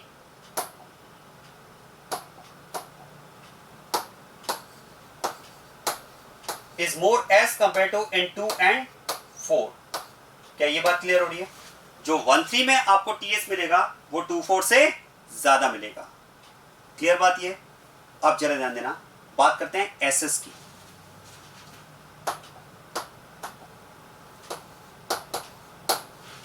एसएस की अगर बात की जाए तो देखो एसएस में, अब जरा ध्यान देना, एसएस में आप मुझे बता सकते हैं इन 4 कैटेगरीज में कहां पर एसएस इक्वल होगा? इन 4 कैटेगरीज में कौन सी 2 कैटेगरी में एसएस इक्वल होगा? आंसर है नन ऑफ द कैटेगरी। सभी में एसएस डिफरेंट होगा, क्योंकि सभी में, अब मैं एसएस की बात कर रहा हूं मतलब रिपल्शन बिटवीन यूनिट्स, और अगर आप यूनिट्स के रिस्पेक्ट में रिपल्शन की बात कर रहे हैं तो यूनिट्स का कॉम्बिनेशन तो सब में डिफरेंट है। यहां पर डिफरेंट, यहां डिफरेंट, यहां डिफरेंट, यहां भी डिफरेंट। तो एसएस के रिस्पेक्ट में आप कह सकते हैं ऑल आर डिफरेंट। सभी में एसएस डिफरेंट होगा। 1, 2, 3 and 4 in all the 4 SS is not equal। सभी में SS डिफरेंट है। क्या समझ में आ रहा है ये? चलिए अब ऐसा करते हैं, मैं 1 and 3 की पेयरिंग कर रहा हूं। 1 and 3 की पेयरिंग इसलिए कर रहा हूं क्योंकि 1 में भी यूनिट्स ओवरलैपिंग कंडीशन में और 3 में भी यूनिट्स ओवरलैपिंग कंडीशन में। अगर मैं 1 and 3 में SS को कंपेयर करूं तो कहां पर SS ज्यादा होगा? क्या आप बता सकते हैं इन 1 and 3 SS in which compound is more? कहां पर एसएस ज्यादा है? 1 and 3 में अगर मैं कंपेयर करूं तो ध्यान दीजिएगा, SS in 1 is more as compare to in 3। 1 में एसएस ज्यादा होगा 3 से। क्यों समझ में आ रहा है? क्योंकि 1 में methyl methyl repelling each other, while इन 3 methyl hydrogen repelling each other. तो यहां बल्कि यूनिट्स में रिपल्शन है, और अगर बल्कि यूनिट्स रिपेल करेंगे तो 1 में एसएस ज्यादा होगा 3 से। आया समझ में? और आप ध्यान देना, अगर मैं इसी तरह से 2 and 4, अगर मैं इसी तरह से 2 and 4 में कंपेयर करता हूं तो बता सकते हैं कहां पर एसएस ज्यादा होगा? 2 में ज्यादा होगा या 4 में ज्यादा होगा? अगर मैं 2 and 4 में एसएस को कंपेयर करता हूं तो कहां पर एसएस ज्यादा होगा? 2 में या 4 में? जरा देखो, 2 में भी यूनिट्स नॉन ओवरलैपिंग कंडीशन में है, 4 में भी यूनिट्स नॉन ओवरलैपिंग कंडीशन में है, बट स्टिल एसएस में डिफरेंस तो होगा, क्योंकि जरा देखो यहां पर methyl methyl will repel each other, जबकि यहां पर methyl hydrogen will repel each other. तो methyl methyl are close to each other, while in this case methyl methyl are away from each other. तो यहां पर बल्कि units are away, while in this case bulk units are comparatively closer, तो फिर तो second में SS ज्यादा होगा फोर्थ से। तो इस केस में अगर बात की जाए तो SS in second is more as compare to in fourth. क्या समझ में आया? अच्छा एक बात बताओ, मैं 1-3 की पेयरिंग कर रहा हूं, मैं 1 and 3 की पेयरिंग कर रहा हूं और 2 and 4 की पेयरिंग कर रहा हूं, क्योंकि 1-3 में आप कह सकते हैं यूनिट्स ओवरलैपिंग कंडीशन में एंड 2-4 में यूनिट्स नॉन ओवरलैपिंग कंडीशन में। अगर मैं 1-3 के एसएस को, अगर मैं 1-3 के एसएस को 2-4 के एसएस से कंपेयर करूं, SS in 1-3 if compared with the SS of 2-4, तो किस में एसएस ज्यादा होगा, 1-3 में या 2-4 में? आंसर है 1-3 में। आप कह सकते हैं 1-3 में एसएस ज्यादा होगा 2-4 से। ऐसा क्यों? क्योंकि 1-3 में यूनिट्स ओवरलैपिंग कंडीशन में, जबकि 2-4 में यूनिट्स नॉन ओवरलैपिंग कंडीशन में। ये बात समझ में आ गई? तो ये मैंने यहाँ पर एसएस और टीएस को इंडिविजुअली इन कैटेगरीज के लिए कंपेयर किया है। और अब इन दोनों को मिक्स करते हुए अगर हम फाइनल स्टेबिलिटी की बात करें तो ध्यान दीजिएगा,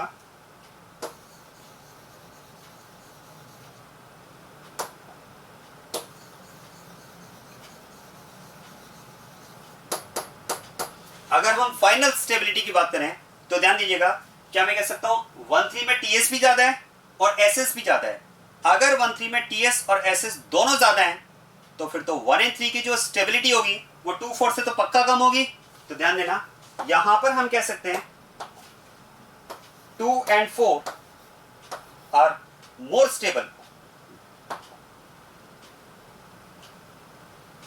2 and 4 are more stable than 1 and 3। ऐसा क्यों समझ में आ रहा है? क्योंकि 1-3 में एसएस भी ज्यादा है और टीएस भी ज्यादा है, और स्ट्रेन अगर ज्यादा है तो स्टेबिलिटी कम हो जाएगी। तो ये बात तो कंफर्म है कि 2-4 आर मोर स्टेबल देन 1-3। अब बात करते हैं 2 and 4 में। क्या 2 and 4 में कंपैरिजन टीएस के बेसिस पे कर सकते हैं क्या? आंसर है नो, क्योंकि 2 and 4 में तो टीएस इक्वल है। तो अब 2 and 4 में कंपैरिजन किस बेसिस पर होगा? एसएस के बेसिस पर। तो बताओ 2 and 4 में एसएस किस में ज्यादा है? 2 में। ध्यान देना, 2 में एसएस ज्यादा है, रिपल्शन ज्यादा होगा 4 से। और अगर 2 में एसएस ज्यादा है, ध्यान देना, SS is more in 2 as compare to 4, और 2 में अगर 4 से एसएस ज्यादा है तो स्ट्रेन अगर ज्यादा है तो स्टेबिलिटी कम। मतलब इस केस में आप कह सकते हैं, इस केस में आप कह सकते हैं 4 इज मोर स्टेबल देन 2। हमने 4 को आगे 2 को पीछे क्यों रखा? समझ में आ रहा है? क्योंकि 2 में एसएस स्ट्रेन, स्टेरिक स्ट्रेन ज्यादा है 4 से, स्ट्रेन अगर ज्यादा होगा तो स्टेबिलिटी कम हो जाएगी। और अब आप ध्यान देना, ठीक इसी तरह से अगर 1 and 3 में स्टेबिलिटी कंपैरिजन किया जाए, अगर 1 and 3 में स्टेबिलिटी कंपैरिजन किया जाए तो क्या 1-3 का स्टेबिलिटी कंपैरिजन टीएस के बेसिस पे कर सकते हैं क्या? आंसर है नो, क्योंकि 1-3 में तो टीएस इक्वल है, और टीएस अगर इक्वल है तो कंपैरिजन का बेसिस क्या होगा? एसएस। और अगर एसएस को कंपेयर करेंगे तो 1 में एसएस ज्यादा है 3 से, और 1 में अगर 3 से एसएस ज्यादा है, स्ट्रेन ज्यादा है, तो स्टेबिलिटी कम। मतलब 3 will be more stable, 3 will be more stable than 1. So this is overall stability order of conformers of butane. तो अल्टीमेटली हम कह सकते हैं, देखो कि स्टेबिलिटी ऑर्डर में अगर बात की जाए तो ध्यान दीजिएगा, स्टेबिलिटी ऑर्डर में फोर्थ मतलब antiform is more stable, antiform is more stable than second, that is gauche form,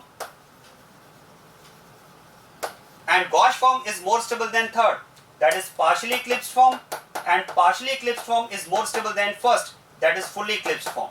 So this is about overall stability order of 4 categories of conformers of butane. सबसे ज्यादा स्टेबल एंटी फॉर्म है, फिर gosh form है, फिर partially eclipsed है, और फिर fully eclipsed है। क्या समझ में आई है? So this is about stability of 4 different categories of conformers of butane. Clear बात ये? तो इस तरह से हम ब्यूटेन में कन्फर्मेशनल आइसोमेरिज्म की बात कर सकते हैं।